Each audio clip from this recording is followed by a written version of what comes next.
You're listening to the Flickcast, the podcast about stuff nerds love. I am Chris Ulrich, and joining me, of course, my co-host Joe Dilworth. Hey, Joe. Hey, how are you? I'm good. I didn't do any kind of flowery intro for you this time. I thought you were being you were embarrassed last time, so I decided to just keep it professional. Yes, I'm much more comfortable with this. We won't need an intimacy coordinator for your intros. They were kind of getting that way, and I was going to think we needed an intervention, but no, that was good. I like it. Yeah. I would put uncomfortable in quotes, I suppose, or in air quotes. Yes. I'm doing it right now. You can't see me because this is a podcast. Right. Anyway, we're already digressing. So on this episode of the Flickcast, we will discuss the Westworld finale, maybe season finale or a series finale. We don't know. A little bit of a little more dream, a little extra dreaming. A little bit more dream, yes. A little more dream, a little more Sandman. And then what else we're going to talk about? Oh, we're going to talk about She-Hulk. That's right. Which I'm going to say right now is my new favorite Marvel show. So there you go. There you go. See, high praise. Is that going to be your pick this week? Oh, I don't know. I just thought it was great. We should talk about the finale of Westworld because we said we're going to go back to it after we watched it. Yes. So how will they do a season 5? Because I feel like spoilers, by the way, for Westworld if you haven't watched the finale. But I feel like everyone's gone now, right? So everyone's dead.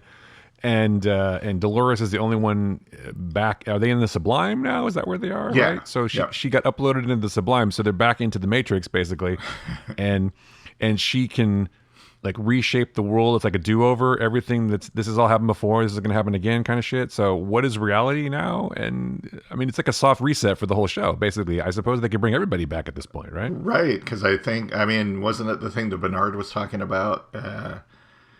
With what's his name at the beginning of the season, that they're all in the Sublime. So you could bring back Maeve, you could bring back everybody basically, because everyone who was shot in the forehead in this show, right? Because that's the sign that.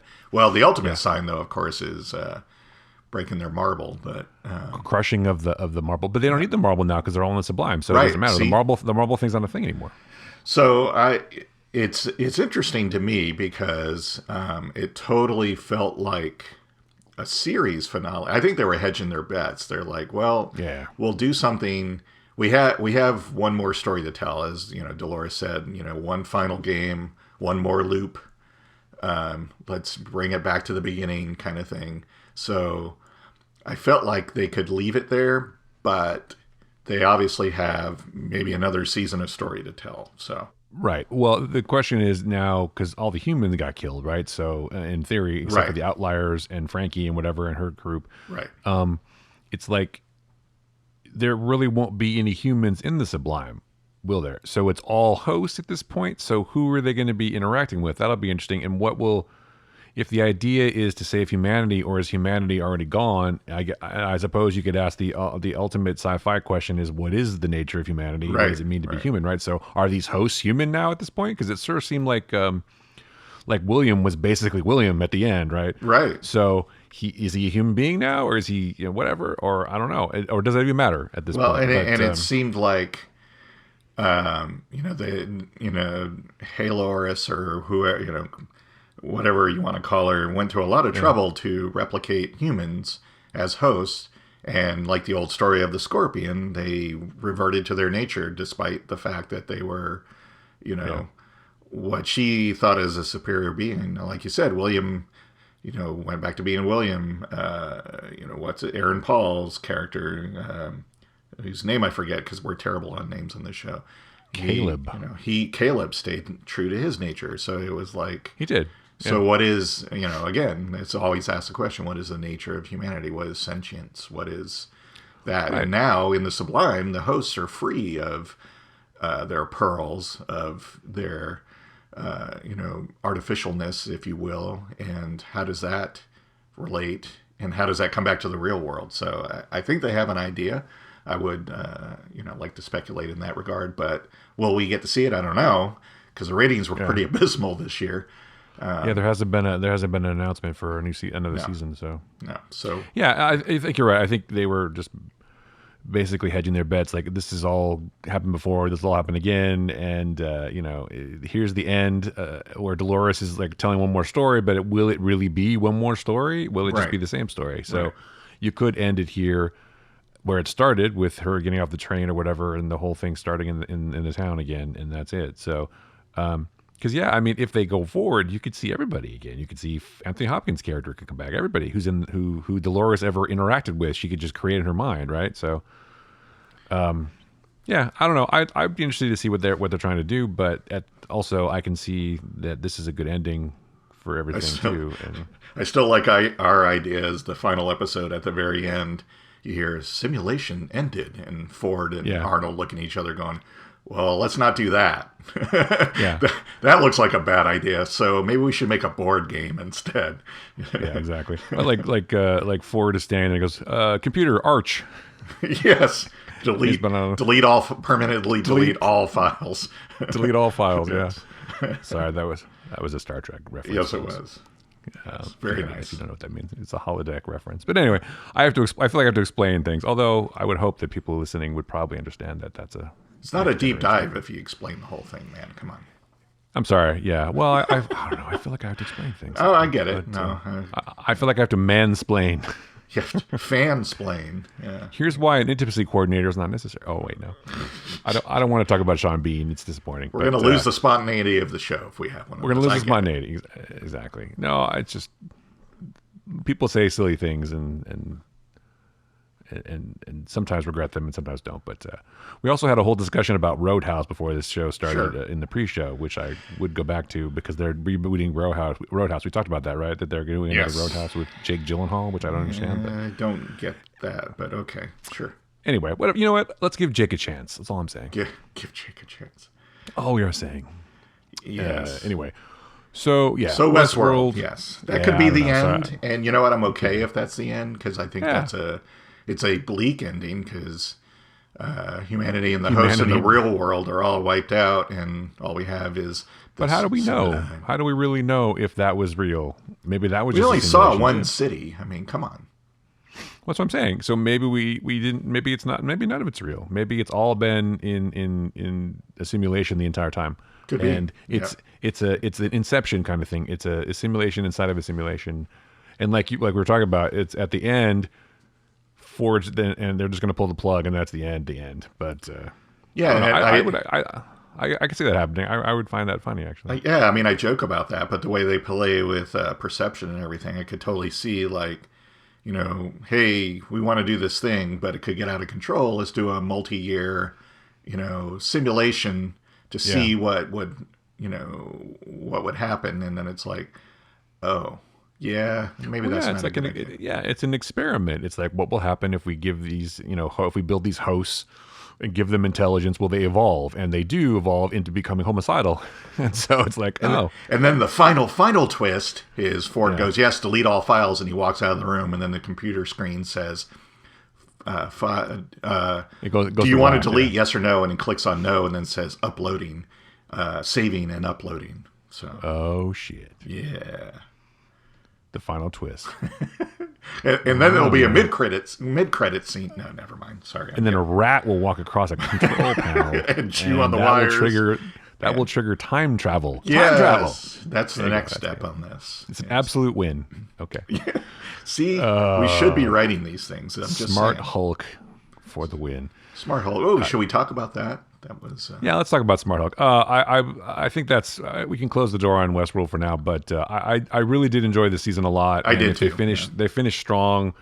There was some really good revelations. Tessa Thompson was terrific. Everybody was really good this season. But the idea that she'd already enslaved humanity, I think, was a great twist. I really thought that was cool. Yes. And that Dolores was a computer program the entire time. That was pretty cool. Yes. So there was definitely some good twists, and it is a good way to end and move on to something else if they want to. Because I have to imagine this show is pretty expensive, especially in a fifth season. So it's got to be contract time is not, Maybe so that's I'm sure they killed everyone off. Well, that's right. It's leverage. Like, well, you're dead, so I don't have to bring you back. Right. So, I will say I will watch another season if they make it, but I'm okay if that's it. If they end it there. Exactly. All right, so should we talk about my new favorite Marvel show? We should. I love She-Hulk. That's all I'm going to say. I think that Tatiana Maslany is doing a great job. And even though she said She-Hulk, attorney at law, and I did not find that as dumb as I thought I was No, going I to. didn't either. It worked. And luckily it didn't happen at the beginning of the episode because then I wouldn't have been into it so much probably. But she's just nailing the whole thing. I did think it was strange that Bruce seemed like kind of an asshole. I don't always associate Banner with being a dick, but he kind of seemed like a dick and also kind of like full of himself. I'm the Hulk and I'm a hero, blah blah blah, and kind of like different in a way.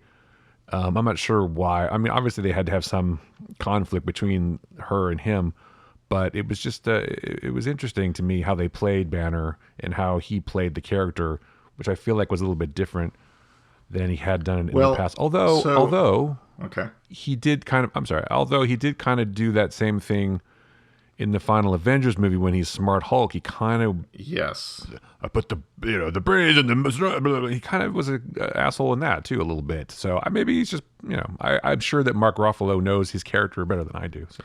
Well, anyway, sorry. So I mean, that kind of is the way it went in the comics when he became Smart Hulk. Is not only does hulking out expand in the comics, it expanded his intelligence, it expanded his physique, but also his ego, and he got very egotistical in the comics, and it was kind of his downfall in that incarnation. So I that correlates, and I could see that.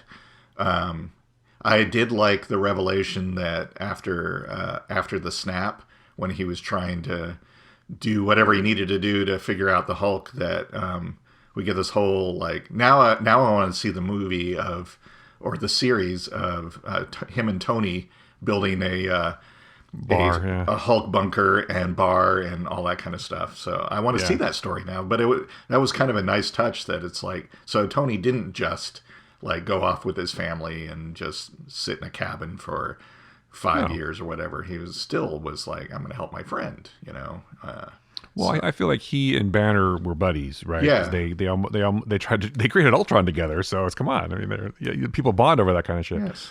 Potentially world-ending artificial intelligence, robots. So you got to become friends with somebody after that. You guys like secret handshakes and shit at that point. But the bar thing was funny, and the whole idea. I feel like also this was more of an adult show in some ways, because I mean she flips him off, and you can tell she almost says the F word at the end. Yeah.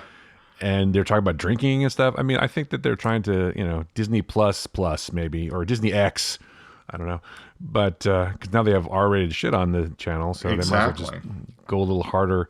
But that's the way the comics were. I mean, She-Hulk, likes to have sex with dudes too, right, in the show or in the comics. So I mean, and there's a little bit of that in the trailer. So it's like, but I don't know. I just from the moment that she's on screen, I was totally into it because I thought that she just did a terrific job. She's a really good actor and just nails the character. And even breaking the fourth wall is fine with me, because that's the kind of show this seems like it is. And that's also a thing from the comics, right? So it worked. I just loved it. I thought it was great. And it was very intelligent, and their interaction was good. And he was trying to bully her, and she didn't get bullied. Yes. I mean, there are some things that they're like updating for the current climate, if you will.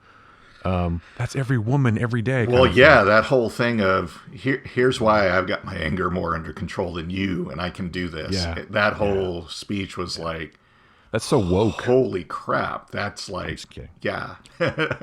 So for people who are like, well, how come she gets to be intelligent? Mary Sue, she gets to be intelligent right away. It's like, she's been kind of doing this for a while, even without being a Hulk. So, yeah. Well, I mean, people are going to criticize the show for that, I'm sure. Of course. Because it's too, like I joke about saying woke, but it's like, there's so much feminism, so much, whatever. But that's the character. She's able to control the Hulkness almost immediately. And it's just, she's better able to manage her anger because she's had to. That actually logically tracks for a show about gamma radiation that makes people Hulk out. And superheroes and flying robots. But yes. If I had any criticism, and it's not even a criticism, it's like I kind of thought the way that she got infected was sort of, I'm bleeding, that was sort of like almost glossed over. We have to find a way to combine these blood things. I mean, it's a transfusion in the comics. Yes. Right? I think I can't remember. Well, I mean, which I guess they explained that in the show, but didn't do a good job showing it because he's like, well, my blood got into your wound, and at the same time, the device malfunctioned and gave you a lethal dose of gamma radiation. So it was kind of hand wavy kind of thing. I should have killed you, but I think they could have worked in a blood transfusion somehow or something, but maybe or you know what? I guess the truth is it doesn't really matter. It makes about as much sense as a radioactive spider or anything else or you know. And he did point out their genetics are aligned to be able to absorb and process gamma radiation. So right, which I'm guessing that's probably going to come into play when Emil Blonsky comes back. Is that he was? I think they kind of talked about that in the movie he was in, but it's like, oh yeah, so he's one of those, 0.01% of the population that has the genetics to do this kind of thing. So I'm looking forward to it. I'm looking forward to this. I don't really want them to do a lot of courtroom stuff necessarily, which I feel like they probably won't, because it's hard to do that and make it interesting. Even lawyer shows aren't interesting that much. So they got out of the courtroom pretty fast with. Well, I like her fourth wall thing is like, see, lawyer show. Lawyer show. She's like, this is a lawyer. And that against Bruce trying really hard to train her to be a superhero. And she's like, no, I'm a lawyer. Leave me alone. Thought it was pretty great. I don't know. Yeah, I liked it a lot. I look forward to see where it's going. They started strong. Yeah. It was a really good pilot, I guess we'll call it. Really good first episode. And it's just, I'm in, I'm in. And, they're doing really well. I mean, Miss Marvel, I thought was a really great show too. It was really strong, and ended strong.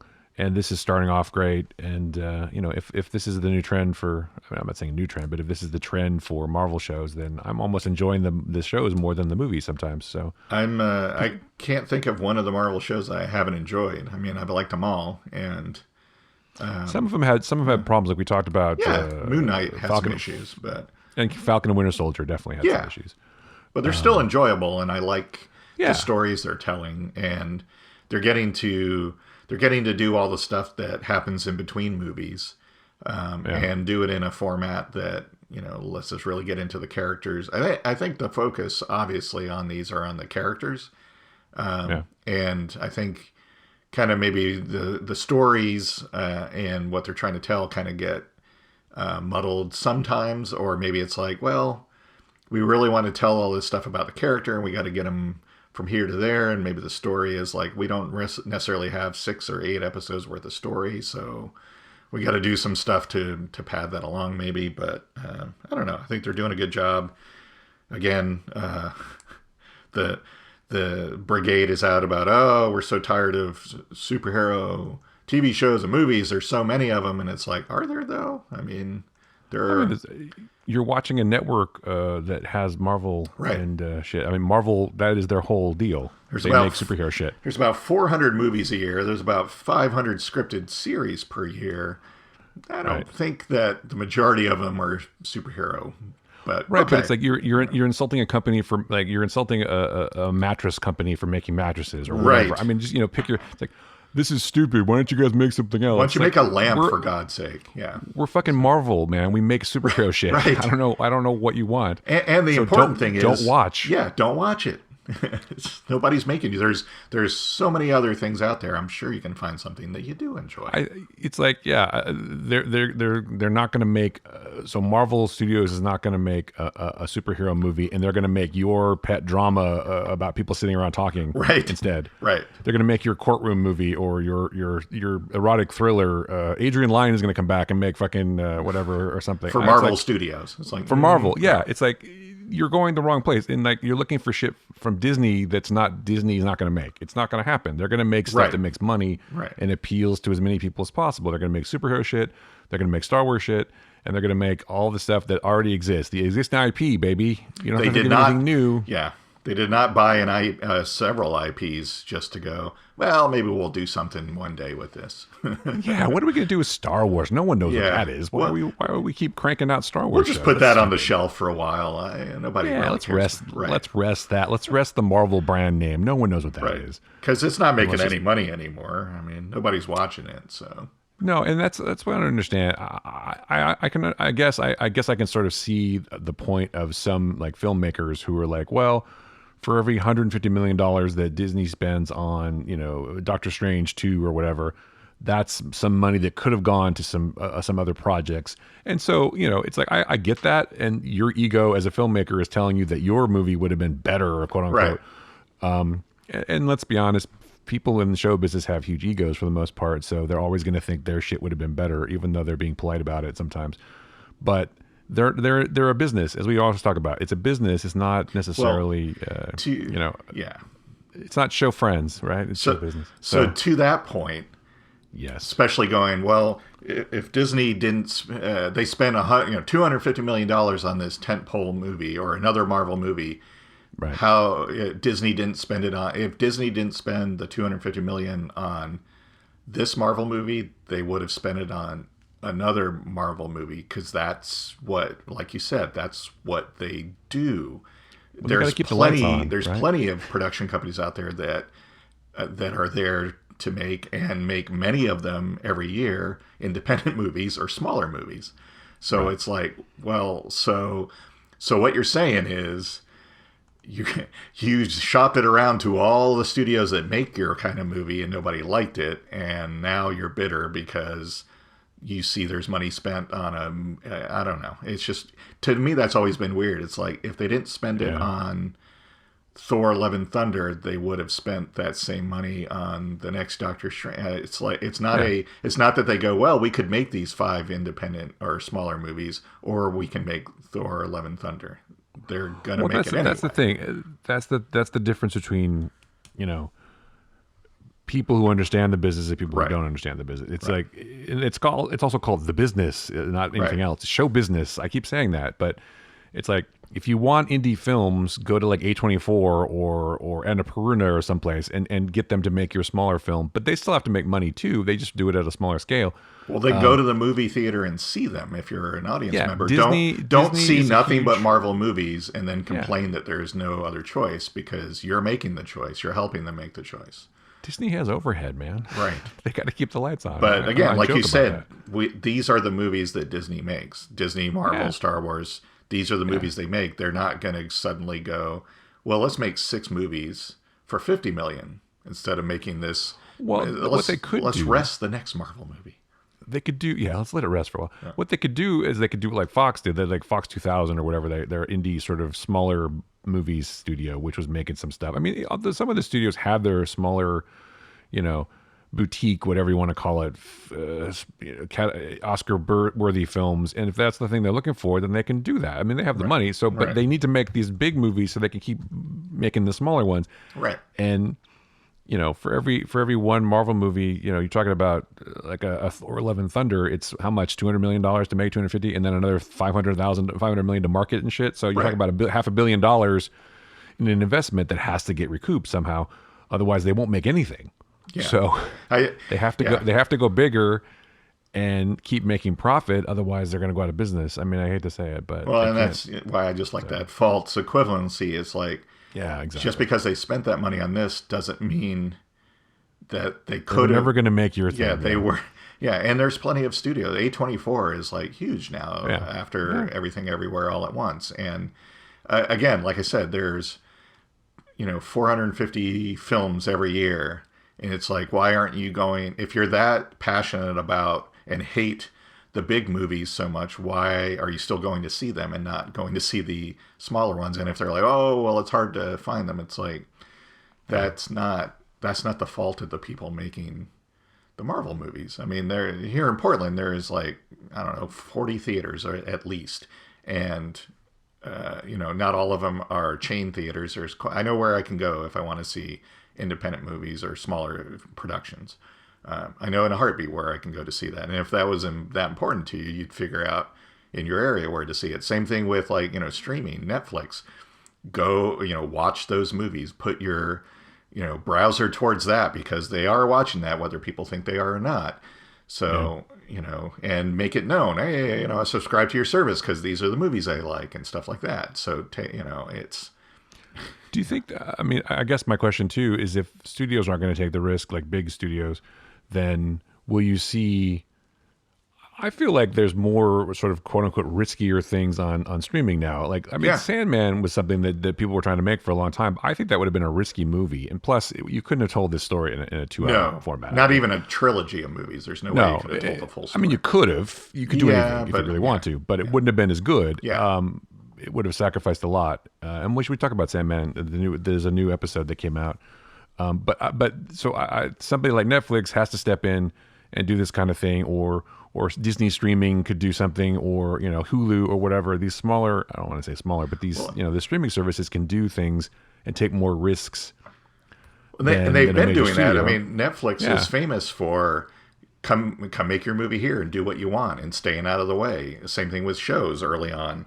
They did that. And Hulu. I mean, Prey is a good example of that. There's obviously enough people at the studio that thought there's no way this is going to do well in the theater. Or maybe they were still thinking at the time that it was going to get released. Who knew what was going to happen with COVID? By the way, kids, that's a lot of what's going into things going to streaming nowadays. Even now, they're still like, our audience is going to stay away. So they're like, this is really risky to release to the theater. We'll release it on streaming. And it wasn't that we think it's crappy. It's that we want to get the biggest audience we can. And look how well it did. And of course, now people are like, oh, they should have released that to theaters. Maybe it wouldn't have done so well if they only released it to theaters, right? So, yeah, I feel like I think Prey was a victim of COVID for sure, and also people had lack of confidence in female-driven film, especially a female-driven action movie. And I'm talking like a studio person now because that's what I sound like. Right. But I guarantee you that was part of the conversation. It's like, well, we can't release this because nobody's going to go see in a theater a woman fighting. Right. Yes, Predator is a great name recognition, but the movie's not called Predator. It's called Prey, right? Right. So, and people are being more discerning because of COVID and monkeypox or whatever. So monkeypox, Jesus, that sounds fake. I know, true. But it's like, do we want to gamble that amidst all these other movies that they're determined to go see in the theater, that they're going to take the time and risk associated, whether you believe in it or not, to see our little movie, right? So. Yeah, the only person who could release a movie in the theaters and guarantee a success would be Tom Cruise, obviously. Yeah, absolutely. But that's also Tom Cruise in a thing that was shot 2 years ago in a movie that has been building buzz since 1986. Right. When will we get a fucking Top Gun sequel? Right. Now we have one. Same thing with James Bond. I mean, they were like, no, that's only going to be in the theaters. People are going to go see it in the theaters. I hate to say it, fucking Top Gun Maverick was a kick-ass movie. I don't know what to say, but it was like it was good. I mean, I enjoyed it a lot. But it's just, it's just one of those things. But I feel like you would have had to have seen the original at a certain point in your life where it would have made sense. And seeing this was just it really pushed all the right buttons, nostalgia-wise. Like, have you seen it, by the way? Yes. Maverick? Yes. Oh, okay, so like when he's at the hangar, right? He goes and you see all the pictures of Goose, and you see the thing, and you like see the jacket, and you see all this other shit, and it's like, and the motorcycle, he picks the correct motorcycle, and it's all the fist pumping nostalgia. A lot of other people wouldn't necessarily either know or care, but you had to have seen Top Gun in a theater at the right time of your life for it to matter, and that's the exact people that are going to the theater to watch this now, the people that are like Tom Cruise age. Like myself, yes. And I was Tom Cruise age. I was just in it for the scene between him and Iceman, which was oh man, pretty amazing. And the fact that Tom Cruise was like, he's going to be in this no matter what. That was he insisted intense. Upon that. That's really cool. So, and it was so clever too. We could talk about Maverick for a second, but it's like it was really clever how they introduced Iceman into the movie with the text messages on the phone and stuff. Yes. And they talk about him in this reverence. He's an admiral, blah, blah, blah. Spoilers if you haven't seen Maverick, everybody. Yeah. But the idea that he wouldn't speak until he had to speak, until he had something super important to say. Yes. That was actually really a brilliant scene, and they also left the camera on Cruise a lot for that scene too, and his reactions. Because normally you'd cut back and forth more. Sure.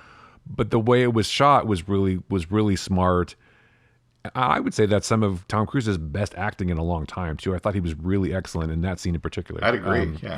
It was just a really because I feel like there was genuine emotion. Here is this guy he's known since day one, practically his friend and his colleague, suffering this horrible thing, and he's able to help him by getting him work and having him in the movie, et cetera, et cetera.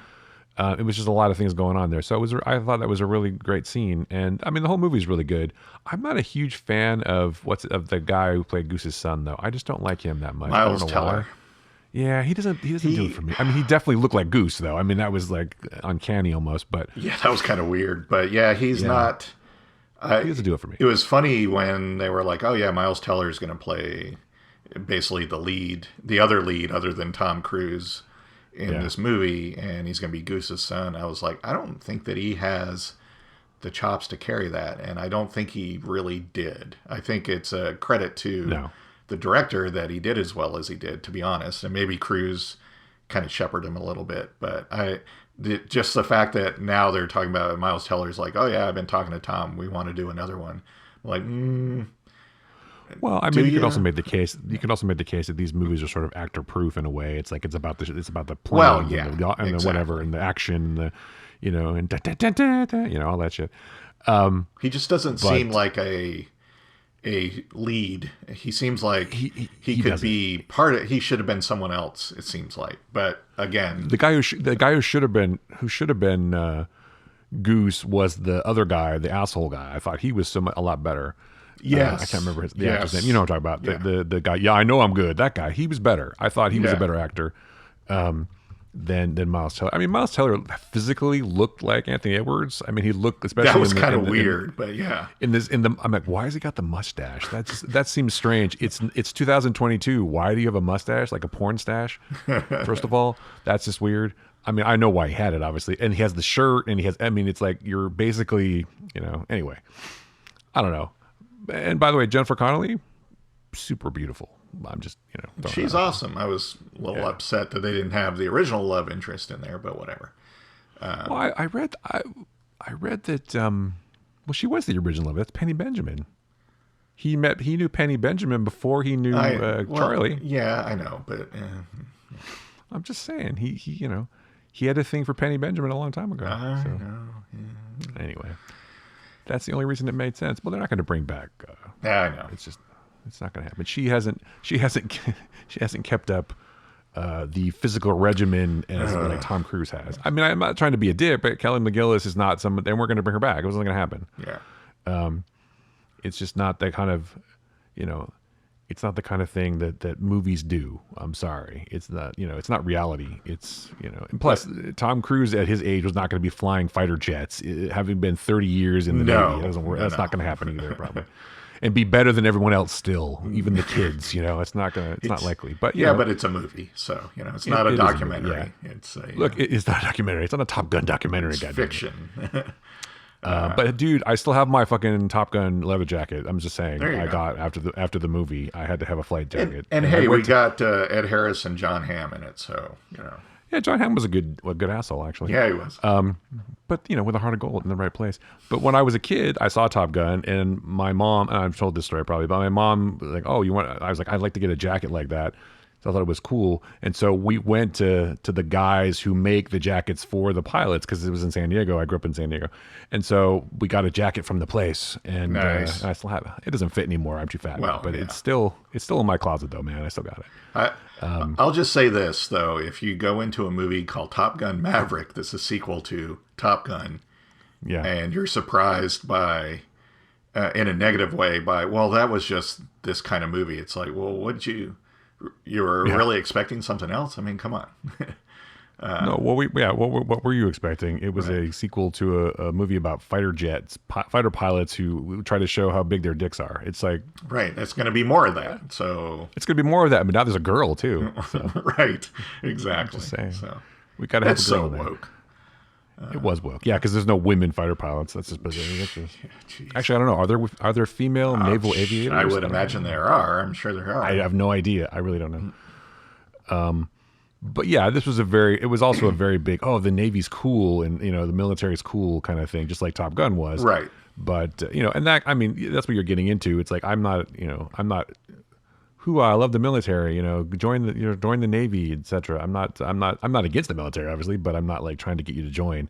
And I don't feel like this was that much of a recruitment No, I don't that think kind of. so. It kind of made it look, not glamorous. People were almost killed, but no one really got killed, did they? So Right. Well, anyway, no one of consequence, but just some extras.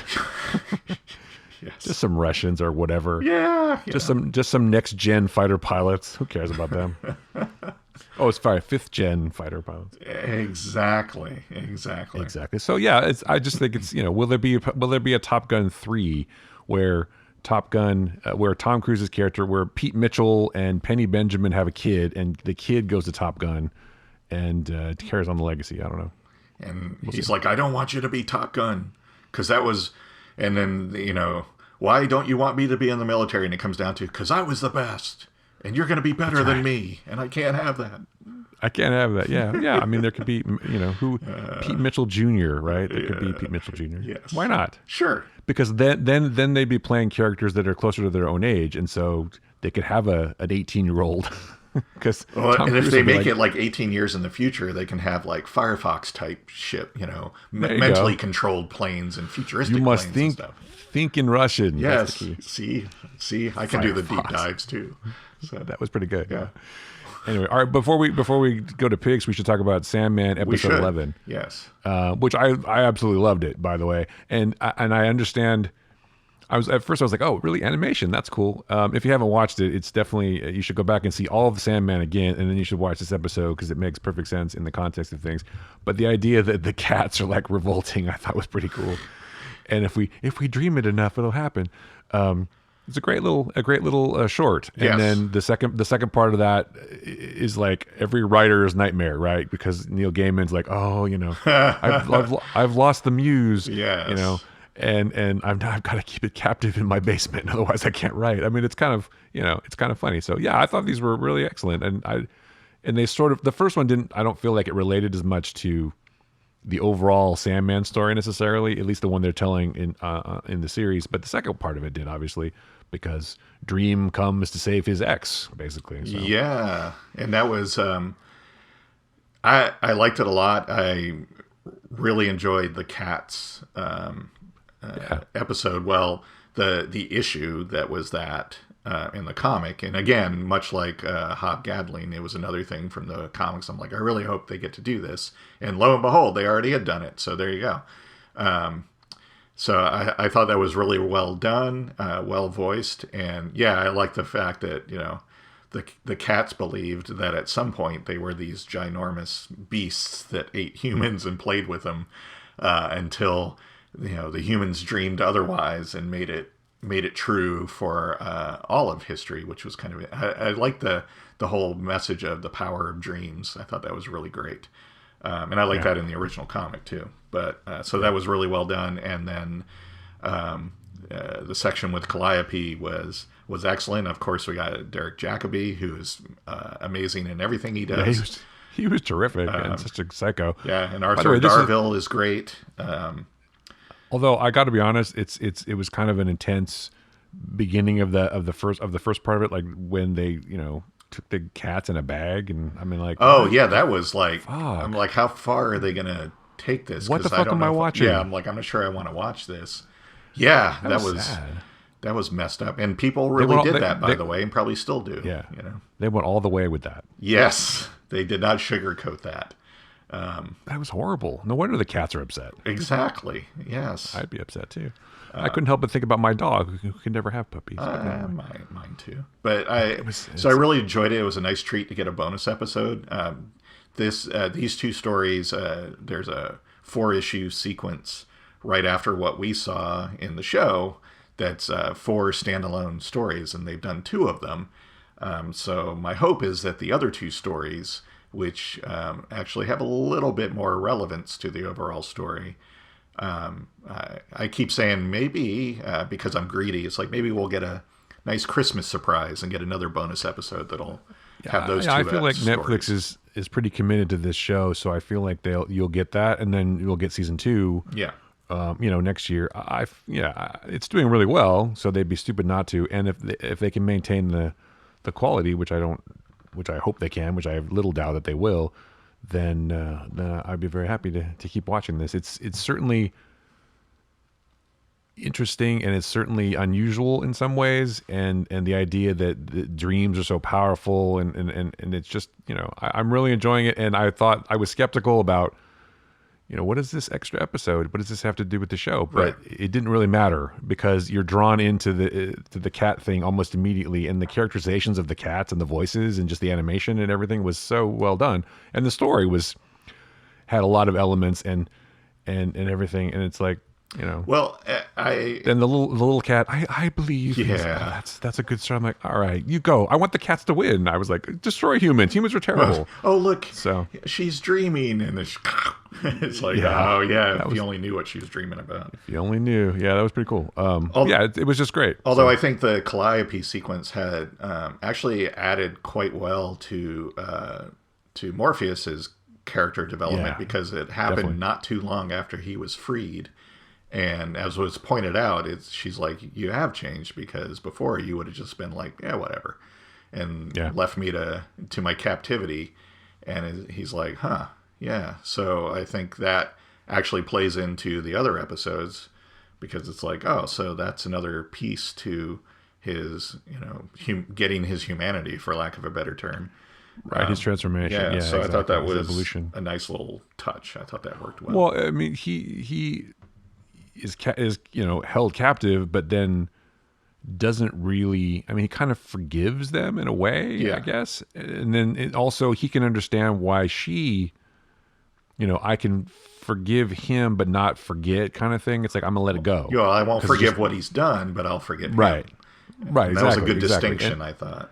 Yeah, and I think that plays into his evolution. So this was really important, because it does take place as soon as she saw the paper where everyone wakes up. It's like Sleeping Beauty wakes up, like, oh, this is about the time when, when he was freed, right? Yeah. So because that's when people woke up, right? So it all made sense, and it was really, I think, better to watch it now than if it was in the middle of the rest of the show. It was, it gives you a good insight into the character. It's a fascinating character, really. Yeah. But I mean, the whole thing is pretty fascinating, I think. I also really think I want to go back and read again, but I'm going to wait. Are you? Until the whole show plays out, I think, probably. Even though I'd like to go back and read it again, but or read it for the first time, because I still don't know. It came out. When did it come out? In the 80s, right? Late 80s. Yeah. I feel like I did, but I can't remember what happened last week. So it's just so it'll be new to you. It'll be new to me. Yeah, Yes. it's like if I went back and watched Game of Thrones now, I wouldn't know what happened. So anyway, House of the Dragon starts pretty soon. Yeah, that starts as we're recording this, actually. So you can. Oh, it does. It's the same day. Oh, how exciting! Well, we'll talk about that next week. I'm sure it's going to be horrible. Do I have to watch it? I don't know. It'll be extra rapey. Well, they've already talked about. So Matt Smith, who stars in it from Doctor Who, was talking about how he thought that there was an excessive amount of sex in it, and he was a little uncomfortable, but he was reassured by the male producers, of course, that everything's gonna be fine. It's all fine. It's adhering to the source material, so we gotta amp that up. And I'm just like, so we have an intimacy coordinator. So much like what Walking Dead devolved into, that a betting game on who's going to die. It's basically like, well, how much, for anything Game of Thrones going forward or related, how much sex can we put in this episode and get away with? So, well, it's on HBO, so they could do anything, right? Yeah. So everything's okay. I will watch. I'll say this. I'll watch the first episode. Let's say that. And I again, we've talked about this before, but I was not like, climbing the walls going, God, I hope there's more Game of Thrones, and what I really want to know about is the fucking Targaryens. But no. Because I feel like I had enough. But I'm always curious about sci-fi, fantasy, whatever. I like genre shit, so I will. I didn't think we needed, or that I wanted to watch an Obi-Wan show, and that turned out to be pretty great. So hopefully I'll be pleasantly surprised. I'm not thinking I will be, and maybe that's bad on me going in with a low expectation. But hey, gives them a lot of room to impress me. So if you have low expectations, you can never be disappointed. Right. Exactly. Set your goals low and attain. Set your goals low and attain them. So it's actually it's micro goals. We're gonna micro goal this. Yeah. Thing. So it's So we'll see. My micro goal now is to get to picks, and then if we accomplish that, I'll get a little endorphin bonus there, a boost. Yes. So all right. So what is your pick today? Do you have one? Yeah, I do. I'm gonna pick a card game that I haven't played in a while, but I now have a renewed interest in. Settlers of Catan. No, Magic the Gathering. That was my second guess. So Magic the Gathering, or as one of my good friends, Christian Poirier, has named it, Hocus Poker. Ooh, I like it. Yes. So, I mean, everybody knows what Magic the Gathering is. And yes, they're still going and releasing new sets. But they also have a sub-brand of the card game called Universes Beyond, where they incorporate other media and IPs. So far, they've done some sets for Stranger Things, Walking Dead, and then they recently announced also that they were going to do Warhammer 40K. Now they have announced they're going to do a set based on Doctor Who. So, being a lifelong Doctor Who fan, that immediately caught my interest. So, they have done two things. They have made me go, oh, hey, Magic the Gathering is still around. I should play that. And now they've reinvigorated my interest in playing the game by bringing in one of my favorite IPs. So, congratulations to them. I'm looking forward to seeing this. No idea when it's going to be released, but I'm sure I'll be talking about it because for the first time in, I don't know, 10 years or so, I'm going to actually buy some Magic the Gathering cards. So, looking forward to it. Nice. So, there you go. Nice. Yeah. That's cool. Yeah, I don't think I've ever played that, but that's fine. Yeah. So I haven't played Settlers of Catan either. I was not a big card game person. I was like D&D or like pretty much nothing else. Yeah. Well. So, but no, that sounds fun. And now that you're into it, maybe I will check it out too. So we'll talk some more about it as we go. So let's do that. Yeah. Let's talk about that. My pick today is not anything cooking related, although it should be because I've been doing more and more stuff still, and we'll get to all that. Me someday, too. I'm sure. Yeah. It's fun. It's really fun. But my pick is actually a movie that I finally had a chance to see, which I recommend highly. It's called The Unbearable Weight of Massive Talent. Haven't seen that yet. Starring Mr. Nicolas fucking Cage, and Pedro Pascal, and a bunch of other people. Tiffany Haddish. Anyway, I could go through the entire cast. It's highly entertaining. It's Nicolas Cage playing a stylized version of himself, basically. But I think the key for this movie is the chemistry between him and Pedro Pascal. You absolutely 100% believe that they have like man crushes on each other, and that Pedro Pascal's character is such a Nicolas Cage fan that spoiler, he has a Nicolas Cage shrine. And there's even a great bookend for the entire movie too, which I won't spoil. But Cage is, I mean, obviously a talented actor, as we know, Academy Award winner, yes, even, and is terrific in many things, and also a caricature of himself in many things too. But in this, he's like ramping it up to a much higher level. Does he take it to 11? He does take it to maybe even 12, and he's just terrific. There's a whole. I gotta spoil one thing. There's a sequence in the movie where they take acid. And it goes even better than you think it does.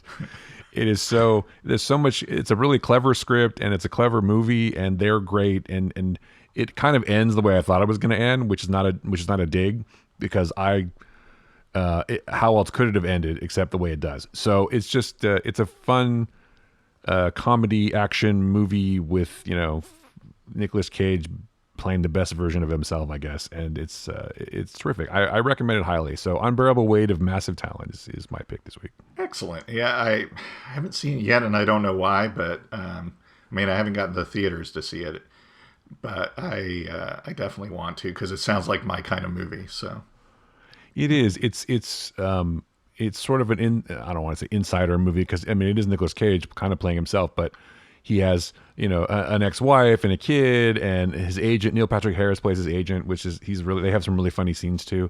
But it's like the reason I like Nicolas Cage so much is that he's has no trouble making fun of himself. Yes, even though I'm sure he's a serious actor and cares about his craft, or whatever you want to call it, and takes his job seriously.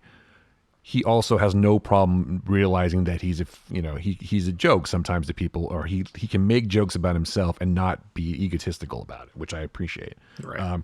There's actually like a whole thing in the movie where he's talking to his shrink, and he's saying, I'm an actor, I work, I just keep working. It's not like it's my job. I'm like, if I was whatever, I just go to work every day and I work and I work and I work. That's your job. You're supposed to do it. People used to admire that kind of thing, because they're like, oh, do you think you make too many roles? It's like, well, it's my job, I go work. Right. It's like, what do you want me to do, sit at home? It's like, it makes sense. I mean, I feel like there's some truth to that, is that he feels like his job is to go out and do movies, and that's what he does all the time. I mean, plus he needs money, obviously, but it's just it makes sense. It is, again, a job. I mean, Michael Caine is famous for the interview, and the interviewer was like, why did you do Jaws 4? And he's like, oh, I totally hated that movie, but I liked the house it bought my mother.